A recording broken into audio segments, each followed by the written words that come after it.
तो आज की क्लास में अपन बात करेंगे पार्ट बी की। और पार्ट बी में कितने क्वेश्चंस हैं, एमसीक्यू वाले हो गए या बड़े क्वेश्चंस हो गए, 3 मार्क, 4 मार्क, 6 मार्क, सब। पहला क्वेश्चन हमारे पास में है, freedom to choose the method of depreciation. मतलब डेप्रिसिएशन का आप कोई सा भी मेथड लगा सकते हैं अगर ऐसी फ्रीडम हो आपके पास में, यानी कि आप एसएलएम चाहें तो एसएलएम लगाएं, डब्ल्यूडीबी चाहें तो डब्ल्यूडीबी लगाएं। Refers to which limitation of financial statement analysis. कौन सी किस तरीके की लिमिटेशन है? अगर आपने एसएलएम की जगह एसएलएम लगाया, अपनी इच्छा से कुछ भी लगाया, अगर आप ऐसा कर सकते हैं तो कौन सी लिमिटेशन है? हिस्टोरिकल एनालिसिस ये बोलता है कि पास डेटा के ऊपर वर्किंग चल रही है, बट ये नहीं कहता कि आप एसएलएम डब्ल्यूडीबी में चेंज कर रहे हैं। Qualitative aspect ignored. ऑब्वियस सी बात है कि फाइनेंशियल स्टेटमेंट एनालिसिस में क्वालिटेटिव एस्पेक्ट जो है वो इग्नोर किए जा रहे हैं। दैट इज ओके, क्योंकि आप ये नहीं बता सकते कि मैनेजर इतना अच्छा है, आप फाइनेंशियल स्टेटमेंट में कभी नहीं बताते। नॉट फ्री फ्रॉम बायस। बायस का मतलब होता है पर्सनलाइजेशन। मेरी इच्छा हुई तो मैंने ये कर लिया, मेरी इच्छा हुई तो मैंने वो कर लिया, यानी कि कोई भी मेथड मैंने सेलेक्ट कर लिया। तो हाँ, ignore price level changes. Price level changes के इग्नोरेंस का मतलब ये होता है कि पहले कोई चीज किस रेट में आ रही थी, आज की डेट में किस रेट में आ रही है, उस प्राइस लेवल को चेंज करती है। तो फाइनेंशियल स्टेटमेंट एनालिसिस में हिस्टोरिकल एनालिसिस है, ये प्रॉब्लम है। क्वालिटेटिव एस्पेक्ट इग्नोर किया जाता है, ये भी प्रॉब्लम है, ऑब्वियसली बात है, प्रॉब्लम है। Ignore price level changes, price level को भी इग्नोर किया जाता है, ये है। और ये जो freedom to choose the method of appreciation अगर किया जाए तो उससे लिमिटेशन आती है, not free from bias. Personally biased है, आप अपनी इच्छा से कोई भी मेथड लगा रहे हैं, तो इसको ध्यान रखिएगा। लिमिटेशन के बारे में 2 साल से कोई ना कोई क्वेश्चन जो है वो आता जा रहा है। पिछली बार भी लिमिटेशन के ऊपर क्वेश्चन था, इस बार भी लिमिटेशन के क्वेश्चन सैंपल पेपर में अवेलेबल है, तो ध्यान रखना। अगर कोई आपको सीधा सीधा पूछ ले, discuss any 4 limitation of financial statement analysis, तो पहली लिमिटेशन क्या हो गई? हिस्टोरिकल एनालिसिस है, पास डेटा के ऊपर बेस्ड होता है। सेकंड है क्वालिटेटिव एस्पेक्ट इग्नोर, मतलब मैनेजर की क्वालिटी क्या है, मैनेजमेंट कितना अच्छा है, इन सारे एस्पेक्ट को इग्नोर किया जाता है, क्वालिटेटिव चीजों को नहीं बताया जाता फाइनेंशियल स्टेटमेंट में। फिर तीसरा ignore price level changes. Price level जो है, प्राइसेस में कितना चेंजेस हुआ है, कितना इन्फ्लेशन हुआ है, कितना डिफ्लेशन हुआ है, ये अकाउंटिंग के अंदर देखने को नहीं मिलता, तो ये चीजें जो है वो। और नॉट फ्री फ्रॉम बाइज भी आप फाइनेंशियल स्टेटमेंट एनालिसिस में ले सकते हैं कि जो पर्सनल बाइजनेस है अकाउंटिंग की, अकाउंटेंट्स की, वो वहां पे हमेशा लिमिटेशन में रहेगी ही रहेगी। तो ये 4 लिमिटेशन है, इनमें से ये वाली जो लिमिटेशन है उसको हम कहेंगे नॉट फ्री फ्रॉम बाइज। बढ़ते हैं अगले क्वेश्चन की तरफ। बहुत प्यारा क्वेश्चन है, देखिए क्या कहता है। Is included in current asset. ऐसा कौन सा आइटम है जो करंट असेट में तो इंक्लूड किया जाता है while preparing balance sheet as पर रिवाइज शेड्यूल 3, यानी कि जब बैलेंस शीट बनाते हैं तो करंट असेट में जिसको इग्नोर इंक्लूड करते हैं, but excluded from current asset while calculating current ratio. Current ratio calculate करते टाइम पे जो करंट असेट ली जाती है उसमें से किस चीज को एक्सक्लूड किया जाता है? Exclude while calculating current ratio. Current ratio calculate करते टाइम पे किसको इग्नोर इग्नोर करते हैं या हटाते हैं? देखो, डेटर्स तो पार्ट ऑफ करंट एसेट है, जो दोनों टाइम पे करंट एसेट का पार्ट रहता है। Cash and cash equivalent current asset का ही पार्ट है, रेशियो में भी करंट एसेट है और यहाँ पे भी। लूज टूल्स वो आइटम होते हैं जिन्हें करंट एसेट्स के क्राइटेरिया से बाहर निकाला जाता है। कब? केवल और केवल तब जब हम रेशियो एनालिसिस वाला चैप्टर पढ़ रहे हैं। लूज टूल बहुत लंबे टाइम तक चलते हैं, इसलिए हम उसे करंट एसेट का पार्ट नहीं बना सकते। दूसरा ये है, लूज टूल को कैश में कन्वर्ट नहीं किया जाता, इसलिए वो करंट एसेट का पार्ट नहीं माने जाते as far as the ratio is concern, current ratio is concern. Prepaid expenses को इंक्लूड किया जाता है, दैट इज ओके। अगले क्वेश्चन की बात करते हैं। किसी कंपनी का डेट इक्विटी रेशियो 3:1 है, which of the following will result in decrease in this ratio. कौन से ट्रांजेक्शन से इस रेशियो में डिक्रीज होगा? ठीक है, रेशियो में डिक्रीज कब होता है बताओ? रेशियो में decrease in ratio happens when either, दो में से कोई चीज हो जाए, जो मैं लिख रहा हूं उन दोनों में से कोई चीज होता है। पहला, न्यूमरेटर डिक्रीजेस, दूसरा डिनोमिनेटर इंक्रीजेस। ये दो अगर स्ट्रेट चीजें अवेलेबल हो तो आपका रेशियो फॉल कर जाएगा। तीसरी जो कंडीशन होती है उसमें आपको देखना पड़ता है, क्वांटिटेटिव कैलकुलेशन आपको करनी पड़ती है कि न्यूमरेटर कितना घट रहा है, डिनोमिनेटर कितना घट रहा है, उस बेसिस पे। ठीक है, तो अब देखते हैं अपने इस पर्टिकुलर टास्क में क्या हो रहा है। डेट इक्विटी रेशियो 3:1 का है, तो मैं मान के चलता हूं 3 लाख रुपए का डेट है और 1 लाख रुपए की इक्विटी। ठीक है, ये एक बेसिक असम्पशन लेके चलता है। अपन ए बी सी डी चारों को चेक करेंगे। ठीक है, तो अभी रेशियो क्या आ रहा है 3/1। ए को चेक करेंगे, बी को चेक करेंगे, सी को चेक करेंगे और डी को चेक करेंगे। ए में डिबेंचर्स को इश्यू किया है कैश में 2 लाख रुपए के, तो डिबेंचर यानी कि डेट बढ़िया कितना हो गया 5 लाख, और आपका जो इक्विटी का वैल्यू है, इक्विटी का वैल्यू अभी भी कितना है 1 लाख। इससे रेशियो बढ़ा या घटा? इससे रेशियो की वैल्यू पहले जो 3:1 थी अब वो 5:1 हो गई, यानी कि बढ़ गया। 5/1 की बात करें। अगला है issue of debenture of 3 lakh to vendors from home machinery was purchase. Again 3 lakh रुपए बढ़ गए तो हो गया 6 लाख, डेट हो गया बढ़िया। इक्विटी के अंदर कोई चीज नहीं है, इक्विटी अभी भी कितनी है 1 लाख की। रेशियो इस बार भी बढ़ रहा है। तीसरा, गुड्स परचेज ऑन क्रेडिट, उधार में माल खरीदा। उधार में माल खरीदने से क्या हुआ, एक तो स्टॉक बढ़ा और एक क्रेडिटर बढ़ गए। क्रेडिटर कितने के बढ़ गए 1 लाख रुपए के, लेकिन क्रेडिटर जो है वो पार्ट ऑफ डेट नहीं है। डेट का मतलब क्या होता है, debt equal to long term liabilities, long term liabilities या फिर नॉन करंट लाइबिलिटीज। आप डेट को बोलोगे तो नॉन करंट लाइबिलिटीज काउंट किए जाते हैं डेट में। तो क्रेडिटर जो है, क्रेडिटर का बढ़ना पार्ट ऑफ डेट नहीं है, यानी कि रेशियो क्या रहेगा अभी भी 3 लाख टू 1 लाख। डन।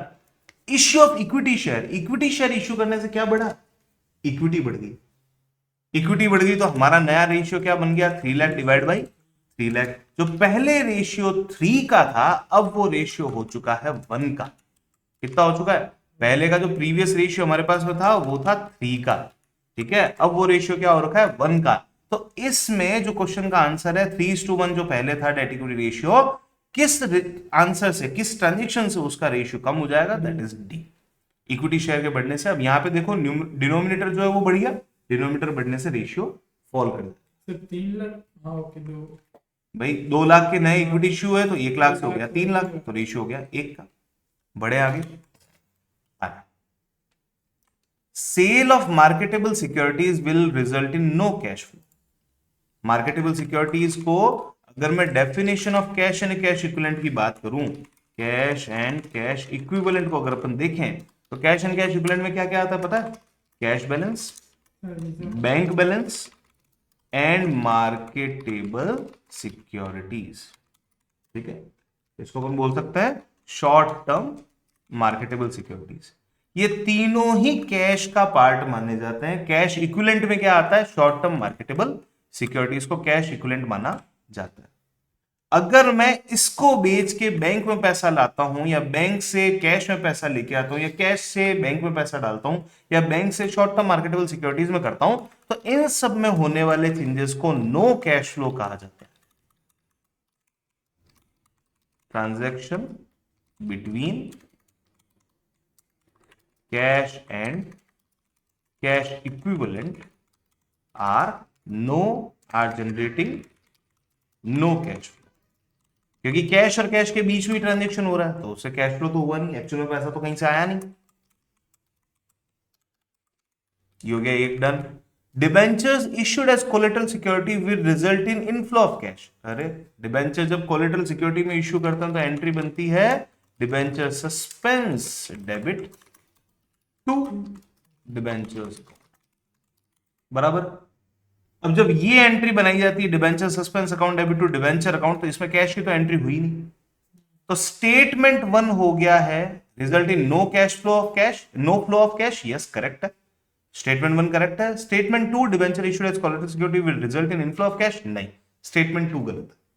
तो केवल स्टेटमेंट 1 जो है वो करेक्ट है। यहां लिखा हुआ है C, statement 1 is correct and statement 2 is incorrect, तो हमारा आंसर हो जाएगा सी। बढ़े आगे। What will be effect of issue of bonus share? देखो बोनस शेयर कैसे इश्यू किए जाते हैं, बोनस शेयर में होता क्या है समझो।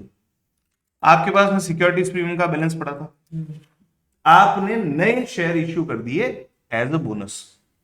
बोनस शेयर देने का मतलब क्या हुआ, जो भी आपके शेयर होल्डर थे उनको और एक्स्ट्रा शेयर्स आपने दे दिए, क्योंकि आपके पास में कैपिटल नेचर का प्रॉफिट अवेलेबल था, बड़े लेवल का प्रॉफिट अवेलेबल था। कैपिटल रिजर्व ले लीजिए या फिर आप सिक्योरिटीज प्रीमियम का एग्जांपल ले लीजिए, तो उससे आपने बोनस शेयर इश्यू कर दिए।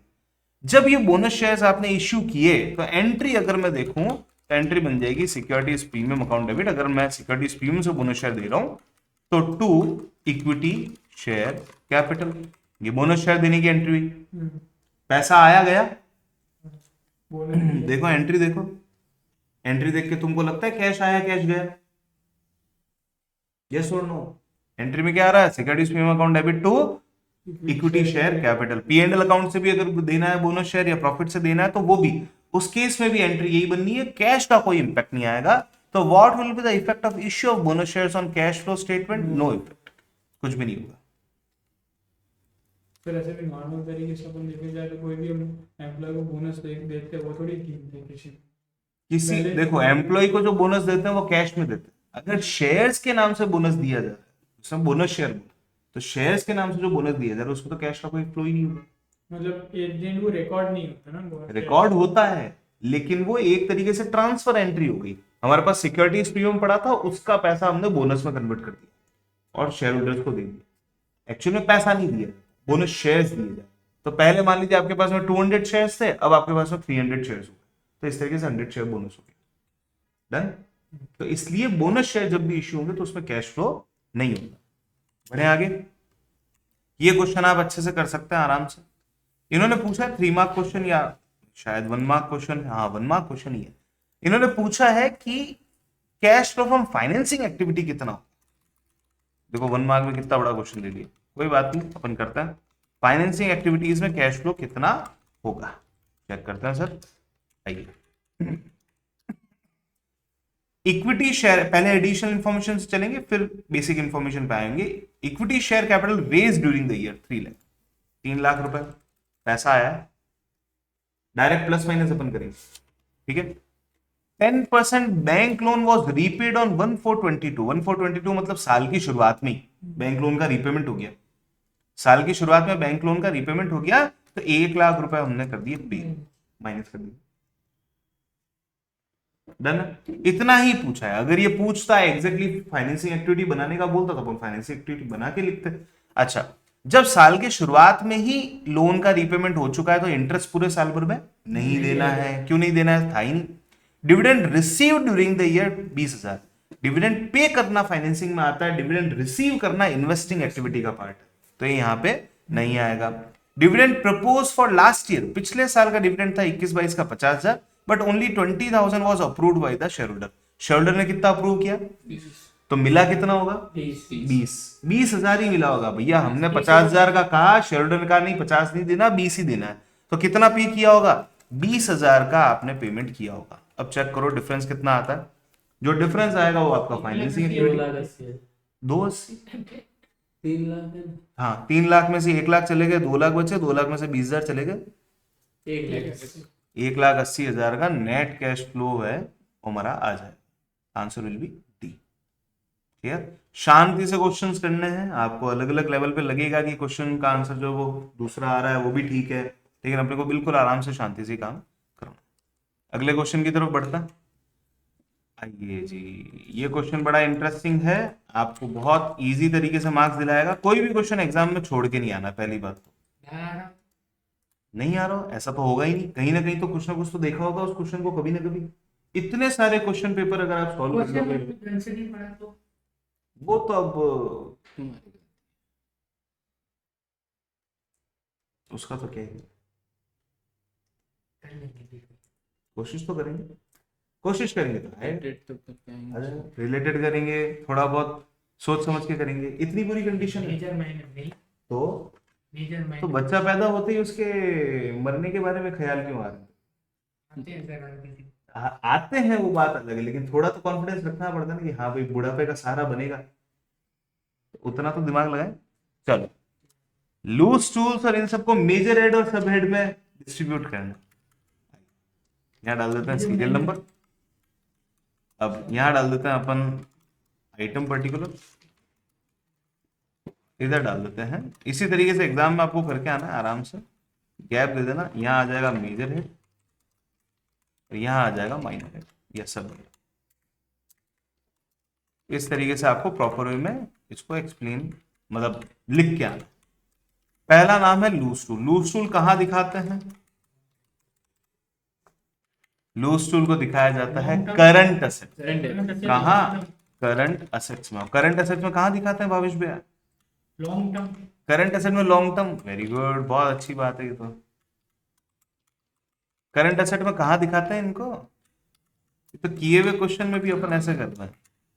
करंट एसेट के अंदर इनकी जगह होती है इन्वेंट्रीज। अभी ऊपर अपन पढ़ के आए कि इन्वेंट्री के अंदर जो लूज टूल को दिखाया जाता है, बट करंट रेशियो में नहीं दिखाया जाता। ये हो गया आपका फर्स्ट। सेकंड, सेकंड का नाम आता है आपके पास में लोन पे repayable on demand. Loan repayable on demand, जब कहो तब लोन चुका देंगे, लेकिन लोन चुकाना है तो अगेन किस नाम से जाएगा? करंट लाइबिलिटीज के नाम से जाएगा। लॉन्ग टर्म, अभी इसने वही बेवकूफी की, फिर से वही बेवकूफी चल रही है। करंट बोला तो लॉन्ग टर्म कैसे आ? क्या कहेंगे? Short term loans. तीसरा नंबर, provision for retirement benefits. Provision for retirement benefits, कोई तुम्हारे यहाँ पे एम्प्लॉय काम करता है, उसको रिटायरमेंट पे जाके तुमको कोई बेनिफिट देना पड़ेगा। तो शॉर्ट टर्म है कि लॉन्ग टर्म है? शॉर्ट टर्म मतलब इसी साल रिटायर हो रहा है सब तुम्हारे यहाँ पे काम करने वाले, सब अभी रिटायर हो जाते। Long term. लॉन्ग टर्म है, और प्रोविजन की बात चल रही है। तो सबकी उम्र हो गई तो रिटायर नॉन करंट लायबिलिटी। अरे लेकिन रिटायरमेंट पे ऐसी कौन सी कंपनी लेके बैठे हो जिसके सारे लोग हर साल ही रिटायर होता है? एक साल में बच्चा बूढ़ा हो जाता है। आज ही एडमिशन करवाया उसको, 59 पे एडमिशन कराया, 60 पे रिटायर हो जाएगा वो। रिटायरमेंट बेनिफिट तब दिए जाते हैं जब वो एक लॉन्ग टर्म प्रोसेस के अंदर आपके साथ में रहे। तो नॉन करंट लाइबिलिटीज, पहली बात तो चुकाना है आपको, प्रोविजन बनाया तो प्रोविजन तो वैसे ही लाइबिलिटी है, और उसमें कहेंगे लॉन्ग टर्म प्रोविजंस। नंबर 4, चौथे नाम पे है प्रीपेड इंश्योरेंस। प्रीपेड, ये भी सर, हाँ भावेश में जल्दी बताओ। लंबे समय चलेगा सर। अरे प्रीपेड इंश्योरेंस, अगले साल इंश्योरेंस का बेनिफिट खत्म हो जाए। शॉर्ट टर्म को बोलते हैं करंट। करंट, हाँ current. Prepaid current asset. Current assets हैं। हे भगवान, हाँ, अब इसको कहेंगे अदर करंट एसेट्स। नंबर 5, कम से कम 3-4 साल के पेपर्स को देख के जाना कि उनमें कौन कौन सा आता है। ये दे रखा है कैपिटल एडवांसेस। कैपिटल एडवांसेस बड़े लेवल के एडवांसेस होते हैं, इनको नॉन करंट असेट्स में रखा जाता है, और नॉन करंट एसेट में भी कहा जाता है long term loans and advances. Number 6, shares in listed company. Shares in listed company, listed company के अंदर शेयर्स आपने ले रखे हैं तो नॉन करंट एसेट्स है, और नॉन करंट इन्वेस्टमेंट्स कहा जाएगा। बट जिस कंपनी में हमने शेयर लिया उस कंपनी में तो इन्वेस्टमेंट में आएगा। उस कंपनी के तो शेयर कैपिटल में आएगा, हमने इन्वेस्टमेंट किया तो हमारे लिए इन्वेस्टमेंट हुआ ना। किसी शेयर में पैसे डाल रखे हैं तो इन्वेस्टमेंट है। जनरल दिमाग लगाओगे तो काम हो जाएगा, एक्स्ट्रा ऑर्डिनरी टैलेंटेड दिमाग लगाएंगे तो फिर गड़बड़ हो जाएगी। इसलिए पढ़ के जाना है, ये 3 नंबर छोड़ के नहीं आने हैं। ये 3 नंबर बहुत काम के हैं।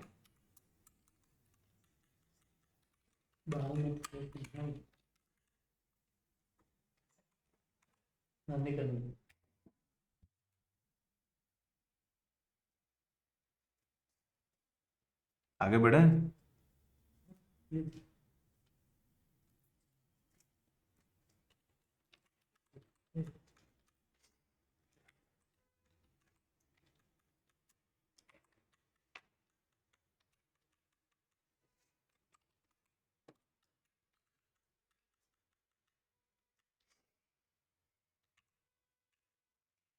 चलिए सर, अगले क्वेश्चन की तरफ बढ़ता।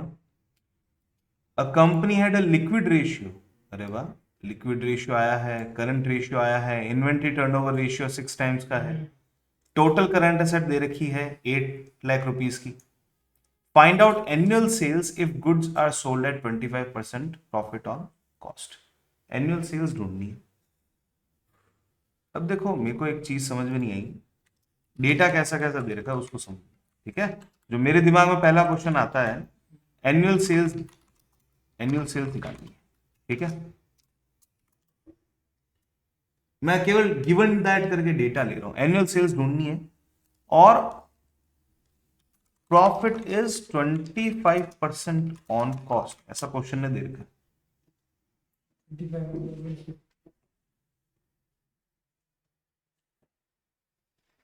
सुन ले पहले, यानी कि कॉस्ट प्लस प्रॉफिट बराबर सेल्स की जहां बात आ रही है, वहां पे कॉस्ट हो गई 100 की, प्रॉफिट हो गया 25 का, सेल्स हो गई 125 की, विच मीन्स 4 + 1 = 5। 4 रुपए की कॉस्ट में 1 रुपए का प्रॉफिट है और 125 की सेल है, ठीक है। टोटल करंट असेट आपको दे रखी है, टोटल करंट असेट्स आपको दे रखी है ₹8 लाख। अब मुझे ऐसा लगता है, और इंफॉर्मेशन ले लेते हैं। टोटल करंट असेट 8 लाख की है, करंट रेशियो 1.5:1 है, लिक्विड करंट रेशियो है 2:1, 2:1, लिक्विड रेशियो है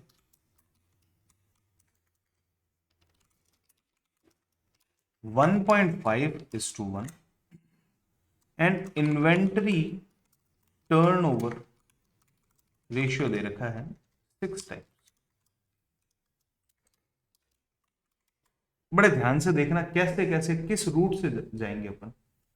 इन्वेंट्री टर्नओवर रेशियो के बेसिस पे, यानी कि जो मेरी इन्वेंट्री एवरेज इन्वेंट्री आएगी, या मैं इन्वेंट्रीज बोल देता हूं, इन्वेंट्रीज से मैं ढूंढ सकता हूं कॉस्ट ऑफ गुड्स सोल्ड, क्योंकि इन्वेंट्री टर्नओवर रेशियो का फॉर्मूला क्या होता है, COGS divide by average inventory, ये फॉर्मूला है। इन्वेंट्री से मैं क्या ढूंढ पाऊंगा, इन्वेंट्री से मैं ढूंढ पाऊंगा कॉस्ट ऑफ गुड्स सोल्ड, ठीक है।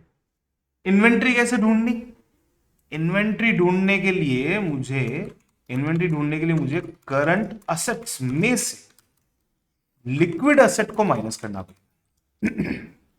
करंट असेट में से किसको माइनस करना पड़ेगा, लिक्विड असेट को। तो मेरे लिए क्या आ जाएगी, इन्वेंट्री आ जाएगी। और एक बार इन्वेंट्री अगर आ जाए, इन्वेंट्री से मैं COGS ढूंढ सकता हूं, और कॉस्ट ऑफ गुड्स सोल्ड ढूंढने के लिए क्या करना पड़ेगा, cost of goods sold equal to inventories multiply by inventory turnover ratio, ठीक है। फिर सेल्स कैसे निकालनी है, एनुअल सेल्स इक्वल टू मेरा COGS आएगा, कॉस्ट ऑफ गुड्स सोल्ड। उस COGS में मैं क्या बोलूंगा, COGS अगर 4 है डिवाइड बाय 4, तो 5 की वैल्यू क्या होगी, ऐसे करके मैं ढूंढ सकता हूं, ठीक है सर। करंट असेट कितनी दे रखी है, 2 की है, इसको देखो, फॉर्मूला को देखो, करंट एसेट कितनी है 2, तो लिक्विड एसेट कितनी है 1.5, तो लिखिए लिक्विड, अच्छा, if current assets equal to 2 and liquid assets equal to 1.5, then inventory is equal to 0.5। Inventory की वैल्यू क्या होगी, 0.5 होगी, क्योंकि करंट एसेट में से लिक्विड एसेट को हटाने से इन्वेंट्री आती है। करंट एसेट में से लिक्विड एसेट को घटाने से इन्वेंट्री आती है। अब यहां करंट एसेट की टोटल वैल्यू 8 लाख रुपए दे रखी है, तो इन्वेंट्री की वैल्यू क्या आ जाएगी, inventory is equal to ₹8 lakh अगर 2 के बराबर है, करंट एसेट में 8 लाख 2 पॉइंट के बराबर है, तो 0.5 के बराबर कितना होगा, 8 लाख डिवाइड बाय 2 4 लाख, और 4 लाख का 0.5 की वैल्यू से मल्टीप्लीकेशन करके आता है 2 लाख। तो इन्वेंट्री की वैल्यू कितनी आ गई, 2 लाख आ गई इन्वेंट्री की वैल्यू। अब इन्वेंट्री और इन्वेंट्री टर्नओवर रेशियो से हम कॉस्ट ऑफ गुड्स सोल्ड निकाल लेंगे, cost of goods sold equal to inventories multiply by inventory turnover ratio, ठीक है। तो cost of goods sold, inventory की वैल्यू कितनी है 2 लाख, और इन्वेंट्री टर्नओवर रेशियो कितना है, यहां दे रखा है 6 टाइम्स, 6 टाइम्स कितना हो गया 12 लाख, ये हो गया। अब एनुअल सेल्स ढूंढनी है, कॉस्ट ऑफ गुड सोल्ड पड़ा है हमारे पास में, क्या रेशियो दे रखा है, 4 + 1 = 5। 4 रुपए की कॉस्ट में 5 रुपए की सेल आती है, तो आइए annual sales equal to cost of good sold दे रखा है 12 लाख का। 12 लाख अगर 4 है तो 5 कितना, 15। यह हो गई आपकी एनुअल सेल्स की वैल्यू। इतना सा अपने को सॉल्यूशन करना है। अगर आपको क्वेश्चन समझ में आ जाए तो इतना सा 5 लाइन का इसका सॉल्यूशन, रूट समझ में आना चाहिए, कहां से कहां जाएंगे। करंट रेशियो दे रखा है, लिक्विड रेशियो दे रखा है, तो करंट असेट दे रखी है, करंट असेट करंट रेशियो में मैच कर जाएगी। इन्वेंट्री ढूंढने के लिए करंट असेट्स में से लिक्विड असेट्स को हटाना पड़ेगा, तो इन्वेंट्री आ जाएगी। इन्वेंट्री से इन्वेंट्री टर्नओवर रेशियो को मल्टीप्लाई करके आप कॉस्ट ऑफ गुड सोल्ड पे आ जाएंगे। कॉस्ट ऑफ गुड सोल्ड दे रखा है, 25% प्रॉफिट ऑन कॉस्ट दे रखा है, तो सेल्स वैल्यू आपके पास में आ जाएगी। ऐसे करके आपको रूटिंग करनी पड़ेगी। इन क्वेश्चन को एक बार सॉल्व करने से कुछ नहीं होगा, 1-2 बार और प्रैक्टिस करोगे, अपने लेवल पे ट्राई करोगे, तो रूट समझ में आएगा कि इसको कैसे करना चाहिए।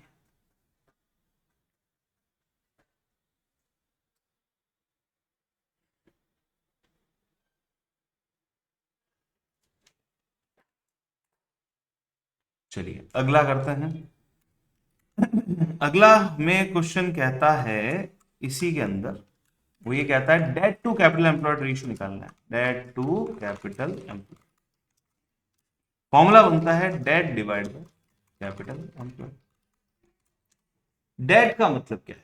डेट का मतलब है नॉन करंट लायबिलिटीज। अभी हमने पढ़ा था कि डेट का मतलब है नॉन करंट लायबिलिटीज, क्लियर है। और कैपिटल एम्प्लॉयड का मतलब है या तो टोटल एसेट्स बोल दो या फिर total of equity and liabilities. Equity को शेयरहोल्डर फंड भी कह सकते हैं। इक्विटी को शेयरहोल्डर फंड कहते हैं, और लायबिलिटी में दोनों लायबिलिटी आ जाएगी, करंट लायबिलिटी और नॉन करंट लायबिलिटी दोनों, क्लियर है। अब देखो डेटा सीधा सीधा दे रखा है, शेयर होल्डर फंड दे रखा है, 8% डिबेंचर दे रखा है, करंट लायबिलिटी दे रखी है, ये सब चीजें सामने सामने आपको दी गई। बहुत सिंपल क्वेश्चन। तो देखो दादा, कैपिटल एम्प्लॉयड में क्या क्या आ जाएगा? Capital employed equal to share holders fund plus 8% debenture, ये नॉन करंट लायबिलिटी हो गया, प्लस करंट लायबिलिटीज, ये तीनों बातें हो जाएगी आपकी कैपिटल एम्प्लॉयड। और डेट जो है वो नॉन करंट लायबिलिटी, यानी कि वही 8% डिबेंचर्स करके आपका आ जाएगा। 8% डिबेंचर्स, 8% डिबेंचर की वैल्यू दे रखी है आपको 7,50,000, और कैपिटल एम्प्लॉयड की वैल्यू आप ढूंढ पाएंगे। शेयरहोल्डर फंड है 15 लाख का, 7,50,000 का ये, प्लस 2,50,000, कितना हो गया? 25 लाख। तो डेट अपॉन कैपिटल एम्प्लॉयड निकालना है आपको, equal to 7,50,000 divide by 25 lakh. 75 में 25 का डिवाइड करता हूं तो आता है 3, और वैल्यू 75 लाख नहीं 750 है, इसलिए आ जाएगा 0.30। ये हो गया आपका debt to capital, debt to capital employed.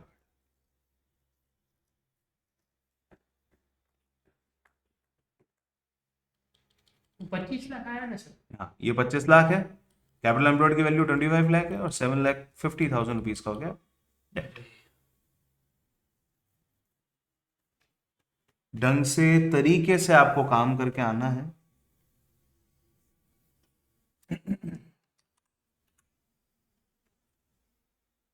पांच छह लाइन के अंदर ये सारे क्वेश्चन सॉल्व हो जाना है, जो आपके ये वाले बनता है ना, आराम से सॉल्व हो जाएंगे।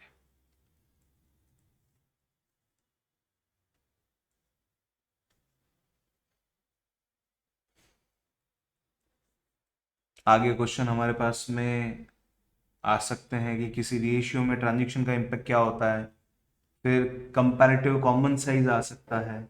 अब उसमें आप क्या चूज करते हैं, कॉमन साइज करते हैं, कंपैरेटिव करते हैं, उनके ऊपर आपका वर्किंग चलता रहेगा।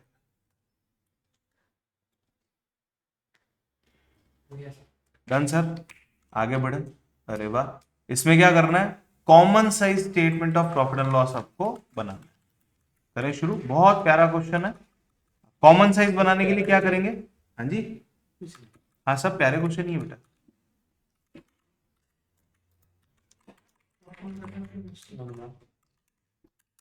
आइए सबसे पहले फॉर्मेट, सबसे लास्ट में एक परसेंटेज, कौन सा परसेंटेज है, 2021-22 का परसेंटेज है, ठीक है।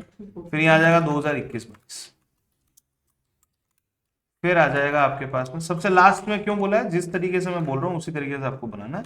आ जाएगा परसेंटेज 2022-23 और यहाँ आ जाएगा 2022-23,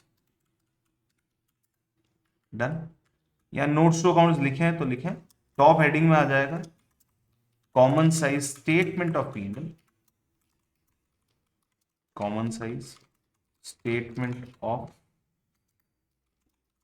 profit and loss of G limited, और यहां आ जाएगा आपका पर्टिकुलर्स। अब पहले डेटा कंस्ट्रक्शन को एक बार समझ लेते हैं। रेवेन्यू फ्रॉम ऑपरेशन दे रखा है, ग्रॉस प्रॉफिट दे रखा है, ठीक है, अदर एक्सपेंसेस दे रखे हैं और टैक्स रेट दे रखी है। तो रेवेन्यू में तो एक रेवेन्यू है, रेवेन्यू फ्रॉम ऑपरेशन, फिर ग्रॉस प्रॉफिट है तो कॉस्ट ऑफ गुड्स सोल्ड अपन ले सकते हैं, सीधा सीधा अपन बना लेते हैं। लीजिए रेवेन्यू फ्रॉम ऑपरेशंस, उसमें से लेस करेंगे तो आएगा cost of revenue from operation, जिसे कॉस्ट ऑफ गुड्स सोल्ड भी कहता है। फिर आ जाएगा ग्रॉस प्रॉफिट, फिर उस ग्रॉस प्रॉफिट में से जब आप अदर एक्सपेंसेस को लेस करेंगे तो आ जाएगा आपके पास में प्रॉफिट बिफोर टैक्स, और प्रॉफिट बिफोर टैक्स में से आप लेस करेंगे टैक्स एक्सपेंसेस, आ जाएगा प्रॉफिट आफ्टर टैक्स। आप चाहें तो प्रेजेंटेशन कुछ ऐसा रख सकते हैं, अंदर की तरफ रख के, ताकि इजी, हाँ जैसा प्रेजेंटेशन करेंगे कोई इशू नहीं, एक इजी प्रेजेंटेशन ऐसा होता है जिसमें अगले को दिखता है कि कहाँ कहाँ कौन कौन सी चीजें कैलकुलेट होगी।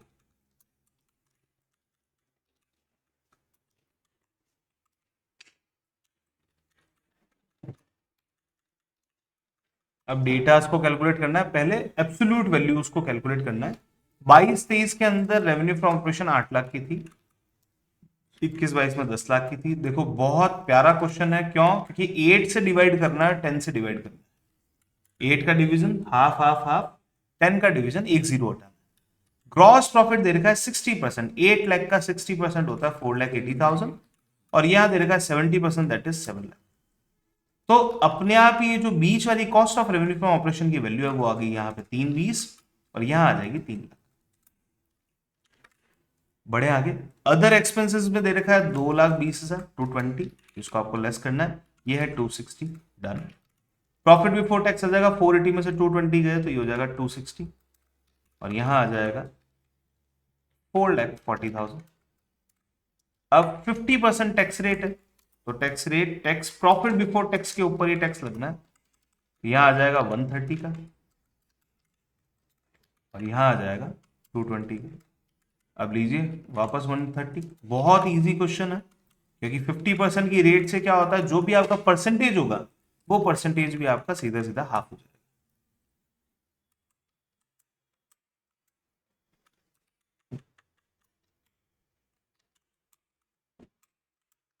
आइए 40%। ये तो हो जाएगा 100% पूरा, ये भी हो जाएगा 100% पूरा।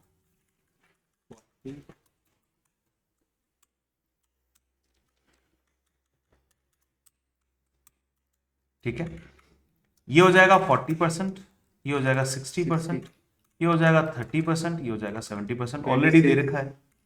अब ये लीजिए 22 डिवाइड बाई 8 करना है, यानी कि 2.2 डिवाइड बाई 8 कर सकते हैं, 22 डिवाइड बाई 80 करना है, हाफ हाफ हाफ, 22 का हाफ होता है 11, 11 का हाफ होता है 5.5, 5.5 यानी कि 55 का हाफ होता है 27.5, ये हो गया 27.5, यहाँ तो आपको सीधा एक जीरो ही हटाना है, हो गया खत्म।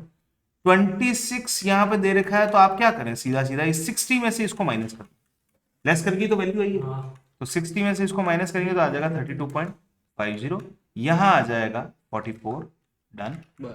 यहाँ इस 32.50 का हाफ करेंगे, क्योंकि 50% दे रखा है, हाफ करते ये वैल्यू आ जाएगी 16.25, 16.25, ये डन, और यहाँ आ जाएगा 22। इस तरीके से पूरा common size statement of P&L आपका बन जाएगा। आप चाहें तो यहां वाली लाइनें बाद में बना सकते हैं, नहीं बनाएंगे तो भी चलेगा, लेकिन अगर टाइम मिले तो जरूर बना के आए, प्रेजेंटेशन आपका बढ़िया लगेगा। बन गया फटाफट? डन।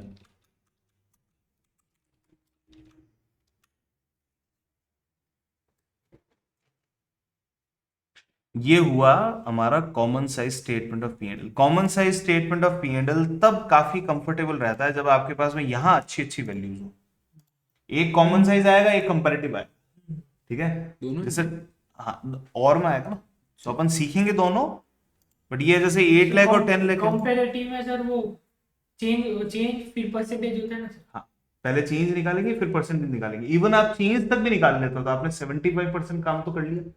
अब परसेंटेज कुछ कुछ टिपिकल होता है, कुछ सिंपल होता है। सिंपल ये- परसेंटेज है, ये तो काफी इजी है ही है। उसको भी देखेंगे, क्वेश्चन के ऊपर डिपेंड करता है क्वेश्चन कैसा है। अगर 5 आ जाए 5 आ जाए तो शायद इसको 5 आएगा तो क्या करेंगे? आधा। डिवाइड बाय 5, मल्टीप्लाई बाय 5 नहीं है, डबल करके जीरो हटा देंगे। जीरो हटा देंगे। यस, मल्टीप्लिकेशन 5 हो तो मल्टीप्लाई बाय 5 हो तो हाफ करके करके जीरो लगाना है, उसमें जीरो लास्ट में और ऐड करना है। हम्म। इसमें बहुत सारे आते हैं, जैसे 12,50,000 आ जाए तो क्या करना? 8 से मल्टीप्लाई करना। कितना करना? 8 से सपोज मैं बोलता हूं कि 8 लाख रुपीस यहाँ पे है और ऊपर 12.50 है, तो क्या करेंगे? इस 8 को 8 से मल्टीप्लाई करेंगे तो कितना परसेंटेज बनेगा? 64। ठीक है, यहाँ वैल्यू अगर 3 लाख रुपीस की आ जाएगी तो क्या करेंगे? 8 3 जा 24। ऐसे आपको करके हाँ सर 125 हो तो 8 से ही करना है ना। एक, मैंने भी तो यही कहा है, 125 हो तो 8 से हमको कर। क्लियर है? पक्का? 4 आ जाए तो हाफ एंड हाफ, 8 आ जाए तो हाफ हाफ हाफ, 5 आ जाए तो डबल करके जीरो हटाना, तो मुझे 10 आ जाए तो केवल जीरो हटाना। अब बढ़ते हैं comparative statement of P and L के लिए। ठीक है, कंपैरेटिव हमको बनाना है, फटाफट से ट्राई करें। पहले फॉर्मेट बना लो fast.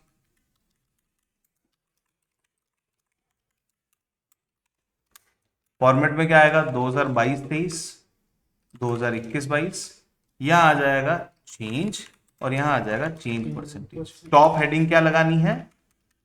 Comparative statement of profit and loss. A minus B change आता है और A divide by sir new page पे इसमें आ जाएगा। आ जाएगा वैसे। Comparative statement of profit and loss, profit loss का कंपैरेटिव स्टेटमेंट आपको बना। आइए, यहाँ आ जाएगा पर्टिकुलर्स।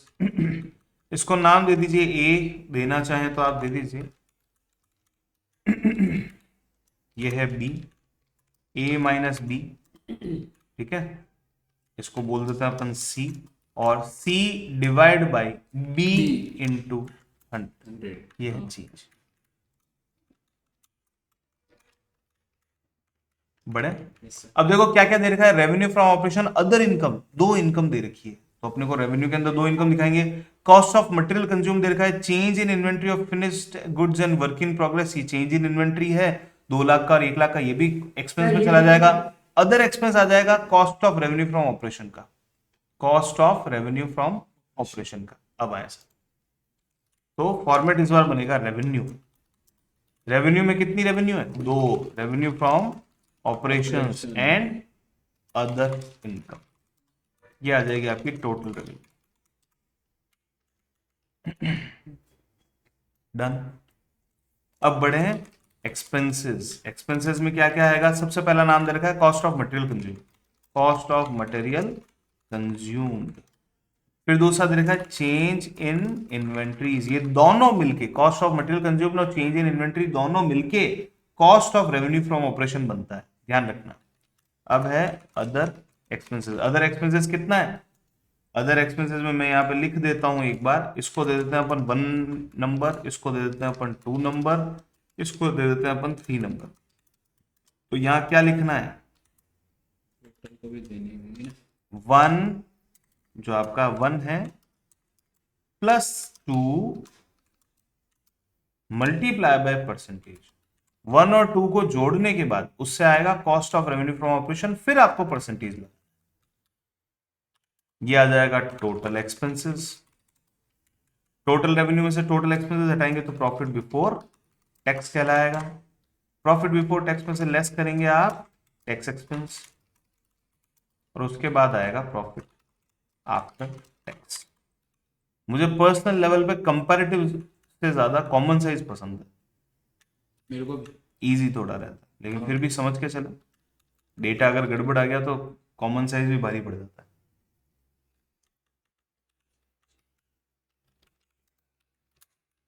आइए sir, revenue from operation 10 lakh का है, तो यहाँ 8 लाख का है। फिर इधर अदर इनकम 220, बहुत ही गंदे डेटा है, यहाँ जाएगा 150। फिर टोटल रेवेन्यू की बात करें तो टोटल रेवेन्यू जोड़ दो इनको, 12,20,000, और ये हो जाएगा 9,50,000। फिर कॉस्ट ऑफ मटेरियल कंज्यूम्ड आपको दे रखा है 4 लाख का, यहाँ 3 लाख का, यहाँ changes in inventory 2 lakh, 1 lakh. फिर अदर एक्सपेंसेस दे रखा है cost of revenue from operation, यानी कि 1 और 2 दोनों को जोड़ के उनका 15%, 6 लाख का 15%, 90,000। और यहां आ जाएगा 4 लाख का 10%, 40,000। अब टोटल ऑफ एक्सपेंसेस करते हैं, एक्सपेंसेस की जोड़ कर लेते हैं, 4 2 6 और 6 90, ये आ गया। और ये हो जाएगा 3 1 4 4 40। अब प्रॉफिट बिफोर टैक्स निकालने के लिए रेवेन्यू में से एक्सपेंसेस को लेस करना है, total revenue minus total expenses, आइए कितना बनता है, 12,20,000 में से 6,90,000 को हटाना है। 690 का मतलब होता है 7 लाख माइनस 10,000, 7 लाख हटाए 5 20, और ये हो जाएगा 530। फिर 950 में से 440 गए तो 945 541, 5,10,000। टैक्स एक्सपेंस आ जाएगा 30% दोनों का, 5 3 15, 9,000, 5 3 15, 3,000, और फाइनल वैल्यू आपको निकाल लेनी है प्रॉफिट आफ्टर टैक्स के नाम से। कितनी आ जाएगी, 530 में से ये चला गया 159, तो 53 माइनस 15 38, 371,000, 510 माइनस 115 तो 36 35,700। अब इसका चेंज निकालना बड़ा भारी काम है, फिर भी निकाल लेते हैं एक बार। चेंज तो निकाल लें कम से कम, 8 लाख 10 लाख 2 लाख 20 लाख 2 2 लाख के वो 150 2 20 70,000। फॉर्मेट सेम रहेगा। फिर दोनों को जोड़ देते हैं, 270, 1 लाख 1,50,000। फिर ये आ जाएगा आपका 250, इधर आ जाएगा 270 में से 250 चलेगा 20,000, और यहाँ गैप आ जाएगा 6 का, यहाँ गैप आ जाएगा आपका 371 357, 3 10 और 1 14। बेसिक डेटा का ही अगर अपन परसेंटेज निकालें तो देखो 2 लाख का चेंज आया 8 लाख पे, वो होता है 25%। केवल बेसिक डेटा का परसेंटेज निकालो, जो यहां दे रखा है, इन्होंने खुद ने दिया वो। फिर 70,150 करके देखो, 7 2 14, 10 बचा, 7 1 7। फिर पॉइंट लेते हैं, अरे नहीं 15, 70 डिवाइड बाय 15 करना है, 4 15 4 60, 10 बचा, 15 6 90, ये हो गया 10 6 6 7, ये आ गया। अब ले लेते हैं ये 1 lakh divide by 3 lakh 33.33%, 1 lakh divide by 1 lakh 100%, 50,000 divide by 40,000 that is 125%। फिर इन वैल्यूज को छोड़ दें तो ये अच्छा है।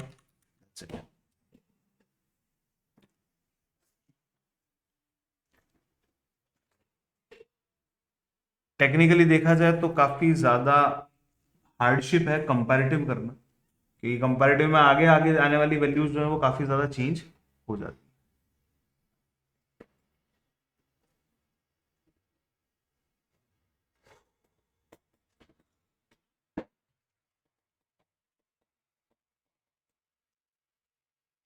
बढ़ते हैं हमारे लास्ट क्वेश्चन की तरफ। बाकी the cash flow statement format बनाना चालू करो। लेफ्ट से शुरू होगा, राइट पे खत्म होगा। पूरा कैश हाँ, पूरा कैश फ्लो बनाना। लेफ्ट लेफ्ट पेज से शुरू होगा, Right राइट hand से पेज पे। राइट से शुरू होगा, राइट हैंड से खत्म होगा। अच्छा ऐसे तो ये तो लेफ्ट से शुरू होता है, राइट से खत्म होता है, ये तो मुझे पता है। फिर रहने दे, हो गया। साबित सर, आप बोला कि नहीं बिल्कुल बोला मैंने, कुछ गलत बोला। लीजिए फॉर्मेट बनाना शुरू करें।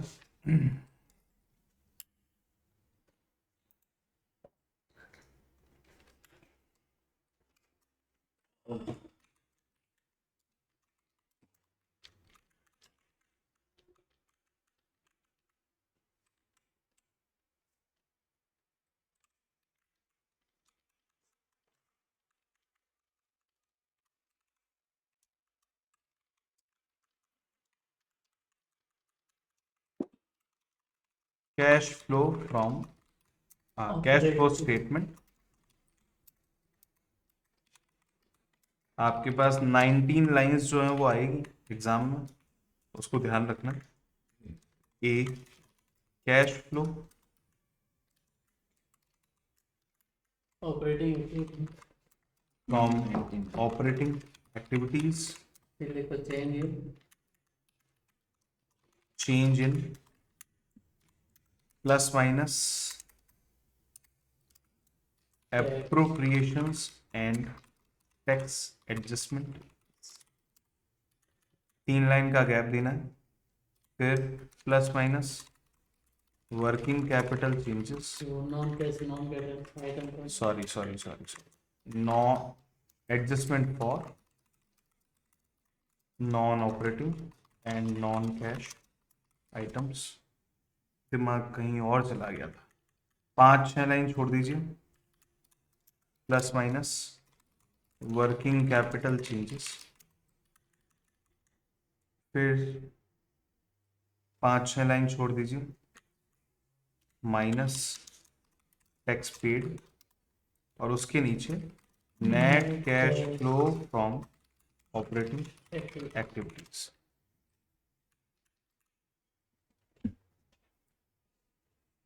एक दो लाइन अगर ऊपर नीचे हो रही हो तो आप दूसरे पार्ट पे भी सेकेंड हाफ जो आपके पास में है वहां जा सकते हैं। इधर आ जाएगा B cash flow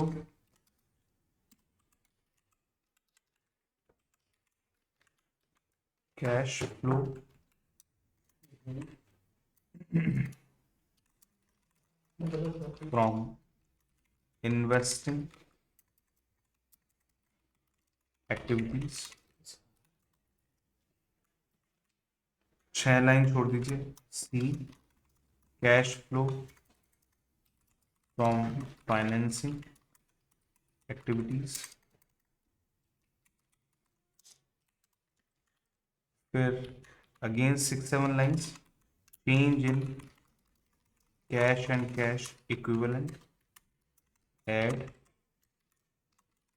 opening cash and cash equivalent, closing cash and cash equivalent। Second page पे बनेंगे हमारे सारे वर्किंग नोट।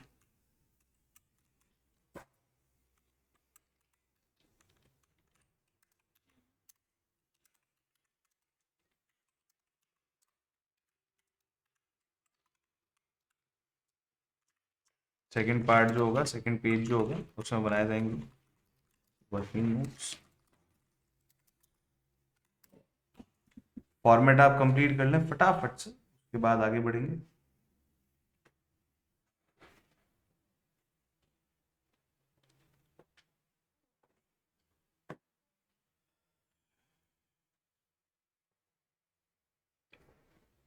चलिए, सबसे पहली जो एक्स्ट्रा इंफॉर्मेशन है, tax provided during the year 17,000।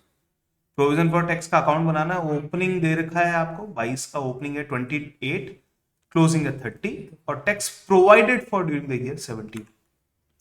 एक प्रोविजन फॉर टैक्स का अकाउंट बनाइए। 30। प्रोविजन फॉर टैक्स के अकाउंट में क्या करेंगे आप? बाय बैलेंस बीडी, स्पेसिफिक चीजें हैं। By balance B D, to balance C D, एक लाइन का गैप देके, टू बैंक, ये टैक्स पेड है, and by P and L, ये टैक्स एक्सपेंस। रूल्स, चारों रूल्स आपको याद रखने हैं। फ्रेंड एनिमी रूल याद रखना है, एंट्री एग्जिट रूल याद रखना है, एक याद है, उतने नंबर आ जाएंगे, कोई टेंशन नहीं। एक जितने तो आ ही जाएंगे, है ना। खुद के अब फॉर्मेट आए। में आ जाएंगे। फॉर्मेट के नंबर मिलने वाले नहीं होते हैं। इसको बोल सर टैक्स पेड में हो जाएगा ना वो वाला कौन सा वाला? आप करो ना, प्रोवाइड क्वेश्चन का क्वेश्चन देता हूँ ना, ये लो। टैक्स पेड लिखा है, टैक्स प्रोवाइडेड लिखा हुआ है? प्रोवाइडेड टैक्स पेड लिखा हुआ है, टैक्स प्रोवाइडेड लिखा हुआ है? प्रोवाइडेड तो टैक्स पेड में क्यों डाल? टैक्स एक्सपेंस में डालेंगे। हाँ, तो यही पूछना है ना, टैक्स एक्सपेंस में जाएगा ना ये।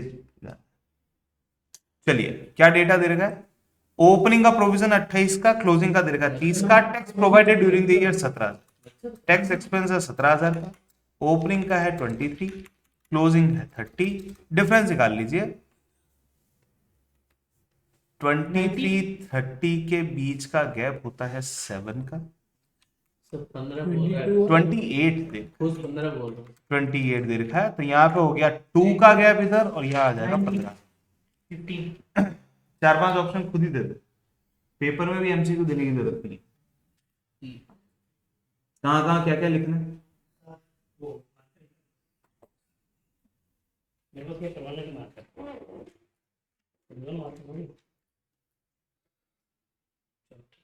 जी सर, बढ़े तो टैक्स पेड की वैल्यू दे रखी है -15,000 आ जाएगा आपके यहाँ पे। लिखो भैया, फटाफट लिखो, फास्ट। 15,000 का माइनस, टैक्स एक्सपेंस आपके पास में आ जाएगा।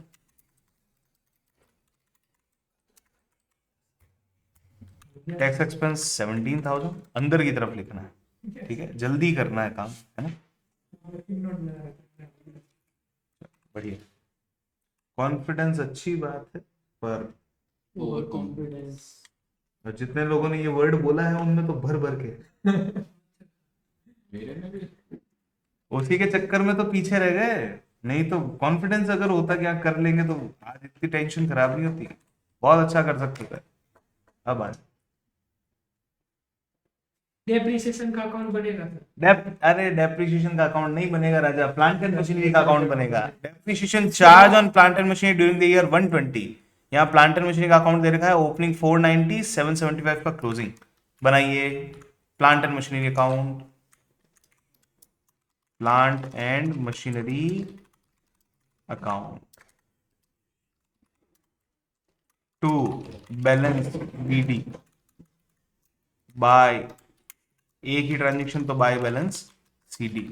ओपनिंग दे रखा है 490, क्लोजिंग 775, 490 क्लोजिंग इज 775 000।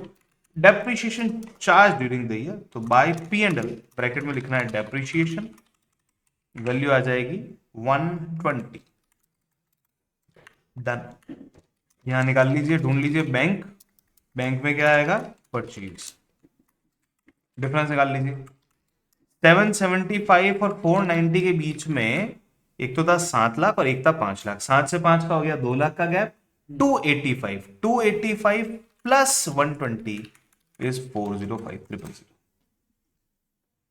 4,05,000। अकाउंट को क्लोज करें 2 लाइन खींच के, हर बार सिखाया है, डबल लाइन करनी है। अब आए, केवल बैंक एंड पीएनएल को देखना है। इन्वेस्टिंग एक्टिविटी में जाइए, वहां लिखिए purchase of plant and machinery.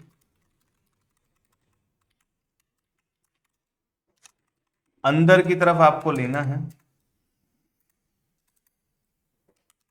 Inside में लिखना है माइनस का 4,05,000।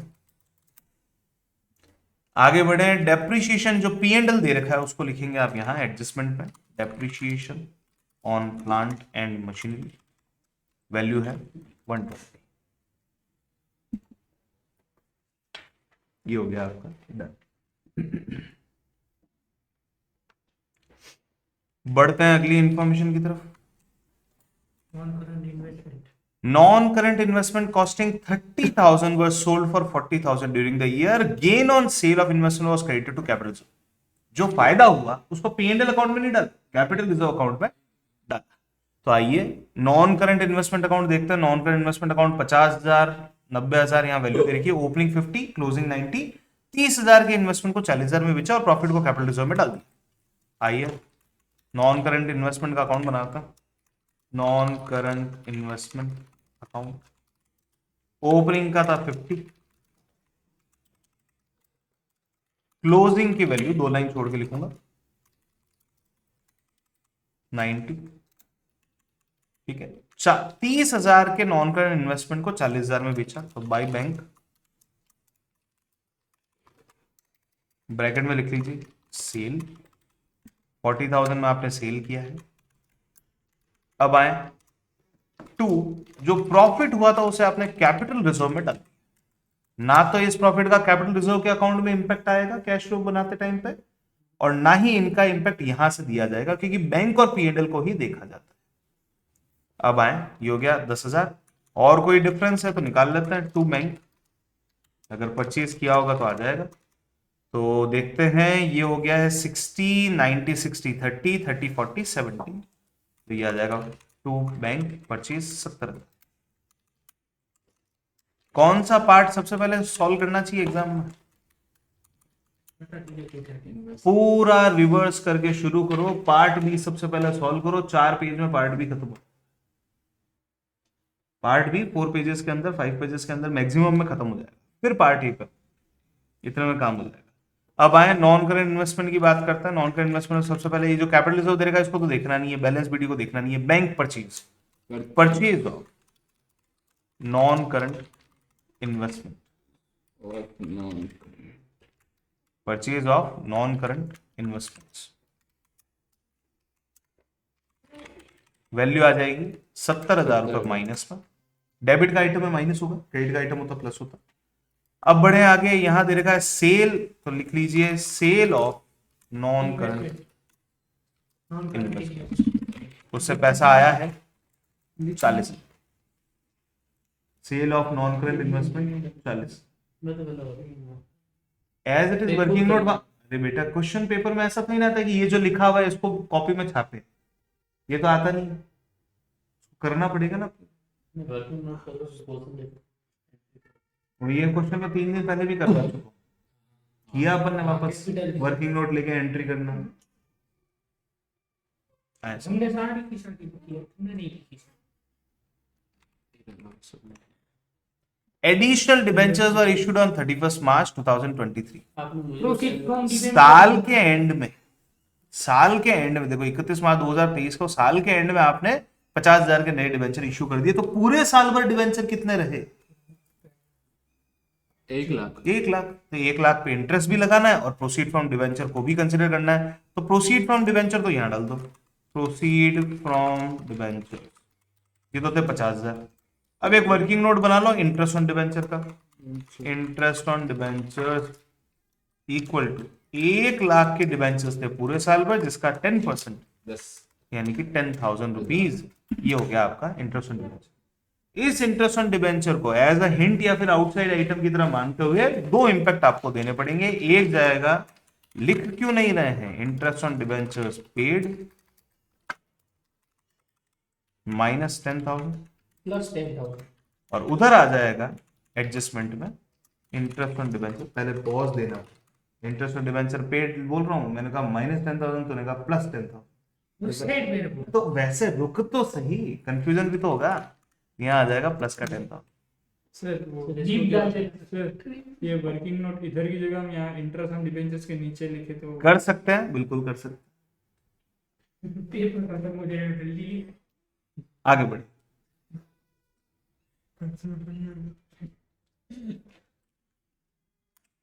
अगली लाइन देखो, ये सारी लाइनें हो चुकी है। अबाउट जनरल रिजर्व 430 से 5 लाख हो गया, यानी कि 70,000 रुपीज बढ़ा, हम भी बढ़ाएंगे। यहां 70,000 transfer to general reserve. General reserve में पैसा ट्रांसफर किया गया। समझ गया। अगला नाम कैपिटल रिजर्व। कैपिटल रिजर्व में 10,000 तक का जो एडजस्टमेंट था वो तो आपको कैंसिल करना है। 10,000 जो कैपिटल रिजर्व बढ़ा उसको तो कैंसिल करना है। यहाँ 10 ही बढ़ रहा है तो उसको इग्नोर कर देंगे। अब स्टेटमेंट ऑफ P&L का जो बैलेंस है वो 60 से 80 हो गया, यानी कि 20,000 रुपए बढ़ा। तो change in statement of P&L।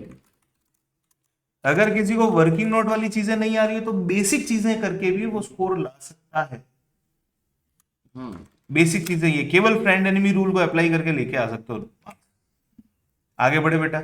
Long term borrowings हो गया है अपना पूरा का पूरा। प्रोविजन फॉर टैक्स हो गया है। प्लांट एंड मशीनरी हो गया है, डन। यहां इन्होंने नोट नंबर जो है ऊपर नीचे लगा रखे हैं। 1 जो है वो रिजर्व सरप्लस है और लॉन्ग टर्म बोरोइंग 2 है। शेयर कैपिटल की बात करें 8 लाख से 10 लाख हो गई, यानी कि 2 लाख रुपए की शेयर कैपिटल बढ़ी है। उसी फ्रॉम से हाँ वेरी गुड, बहुत समझदार बच्चा। 2 लाख रुपए। बहुत तरीके का प्रेजेंटेशन देना है, ऐसा प्रेजेंटेशन देना है कि जिससे आगे बढ़। चलिए जी, नेक्स्ट रिजर्व सरप्लस हो गया, लॉन्ग टर्म बोरिंग हो गया। ट्रेड पेबल दे रखा है, ये पॉइंट नंबर 3 नहीं है, पॉइंट नंबर 3 यहाँ पे शॉर्ट टर्म प्रोविजन है। ट्रेड पेबल है 12 से 30 हो गया, यानी कि 18,000 रुपए बढ़ा। हम भी बढ़ाएंगे यहां वर्किंग कैपिटल में जाके 18,000 बढ़ाना। Increase trade payable. आगे बढ़े। नेक्स्ट है property plant and equipment intangible asset. ये सब हो गया हमारा, हमने वर्किंग नोट से ले लिया था। नॉन करंट इन्वेस्टमेंट का भी वर्किंग नोट बन गया था, डन। इन्वेंट्रीज 4,13 से 6,20 हो गई। देखो 4 से 6 2 लाख, 13 से 20 7,000, 2,07,000 इन्वेंट्रीज बढ़ी, माइनस हम घटाएंगे। वेरी गुड, 2,07,000 माइनस लिखेंगे इंक्रीज। इंक्रीज इन इन्वेंट्री, लिखेंगे इंक्रीज इन इन्वेंट्रीज। ये बहुत फिर वो हो जाता है। कंफ्यूजन हमको भी होता है कई बार, इसलिए ध्यान रखना है यहाँ पे। ट्रेड रिसीवेबल्स 494 से 320 रह गया है, तो 4 से 3 हो गया 1 लाख, 194 माइनस 20 174। हम बढ़ाएंगे 174। डिक्रीज इन ट्रेड रिसीवेबल्स, बढ़े आगे। कैश एंड कैश इक्विवेलेंट 33 से 45 हुआ, लास्ट आइटम है। 33 था पहले, 45 हो गया, बढ़ा। कितना बढ़ा? 12,000 रुपए बढ़ा। वो आएगा आपका चेंज के नाम से। Change in cash and cash equivalent को आप A plus B plus C करके जरूर लिखें, ताकि यहाँ पे पता चले कि ABC तीनों ऑपरेटिंग, इन्वेस्टिंग और फाइनेंसिंग का टोटल है।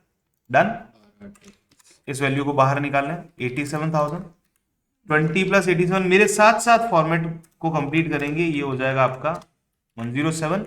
इसे लिखा जाएगा profit before tax and EOI,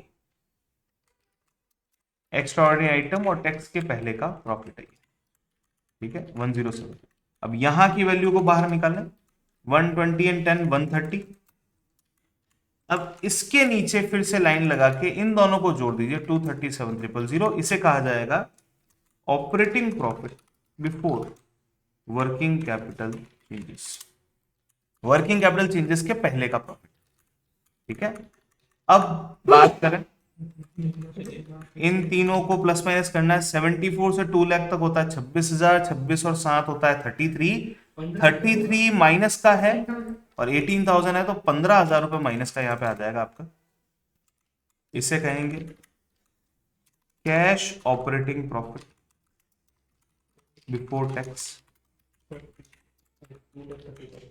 237 में से 15 चले गए, 222,000 और ये 15,000 माइनस कर लेंगे तो आ जाएगा 2,07,000।